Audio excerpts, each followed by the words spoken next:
आज स्पर्श जनजागृती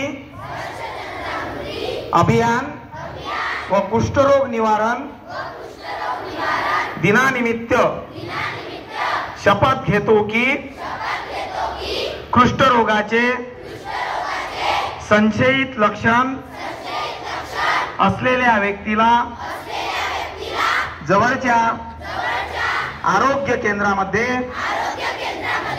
जाण्यासाठी प्रेरित करेल। जर कुष्ठरोग असेल तर त्याला पूर्ण उपचार मिळावे यासाठी मदत करण्याची मी दक्षता घेईन।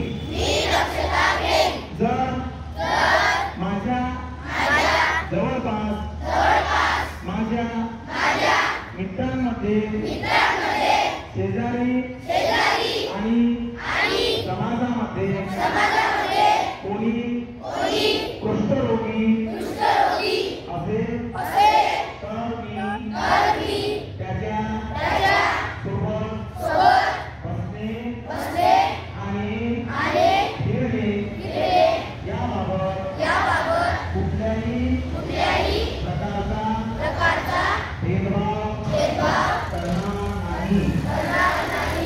मी अशी सुद्धा शपथ घेतो की कुष्ठरोग पीडित व्यक्तीबरोबर सामाजिक भेदभाव होणार नाही यासाठी मी नेहमीच प्रयत्नशील राहील। मी अशीही शपथ घेतो की राष्ट्रपिता महात्मा गांधी यांच्या कुष्ठरोग मुक्त भारताचे स्वप्न पूर्ण करण्यासाठी मी नेहमी प्रयत्नशील राहील। एक साथ चला।